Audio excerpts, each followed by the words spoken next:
من میگم دیوونه خونه است، به یه عده بر میخوره. صبح رفتم بانک، یه دونه نامه به من داده، خود بانک، فرستنده بانک، گیرنده خودم، داده دست خودم، به من میگه ببر اینو پست کن، اداره پست بیاره دم در خونه شما به شما تحویل بده، شما اینو گرفتی بیار به ما تحویل بده تا دست چکتو بهت بدیم. دوباره میگم بانک خودش نامه رو به من داده، قرار نیست هیچ باز نمیشه این نامه، حتی قرار نیست باز بشه. به من گفته اینو بگیر ببر بده اداره پست، اداره پست پستش کن برای خودت، یعنی برای خودم، بیاره دم در خونه خودت، به خودت پست تحویل بده، تو اینو تحویل بگیر، دوباره بیا بانک بده به ما.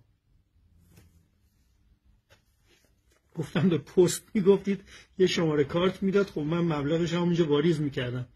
یه هفته این پروسه زمان میبره و 2 تا رفت آمد اضافه برای من داره، یه مرتبه برم اداره پست دوباره اینو بگیرم بیارم تحویل خودتون بدم.